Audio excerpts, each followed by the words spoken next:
içeride. Gördün mü içeride? Kalamış Parkı'na gitmişler. Herhalde. Öyle tahmin. Ne yapıyorsun Uras?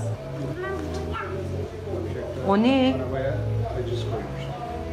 Koyar oğlum orada. Şömine mi? Kaldırdın, takmış, baktın mı? Isıtıyor mu peki seni?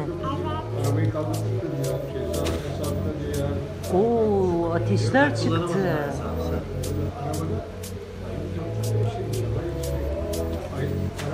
arabada bir tane daha var. Ceza falan.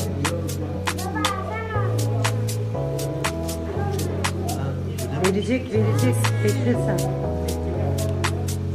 Sen şimdi arkadaşlarına bir söyle bakalım.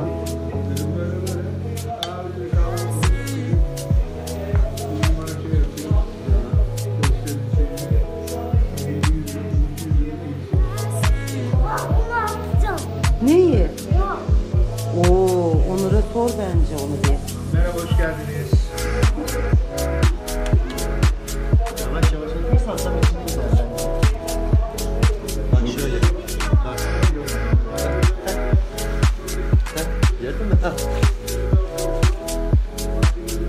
Aferin. Oldu. Bitti. Hayır, onu yapman için çorba yemen lazım. Annesiyle sana versin. Al bakalım arkadaşlarım bir görsün nasıl çorba içtiğini. Biraz. O ne ya elindeki? Elindeki ne? Biraz önce eline aldın mı? Oldu. Göster anneye bir olduğunu. Gel yapalım değil mi? Nereye gidiyorsun? Meyve suyu mu? Çorbanı içersen meyve suyu. Hadi otur. Çorbanı iç biraz. Bir tane iç vereceğim. Gel. O zaman arkadaşlar kanalıma abone olmayı unutmayın. Bakalım. Bağırarak söyle. Arkadaşlar kanalıma abone olmayı unutmayın.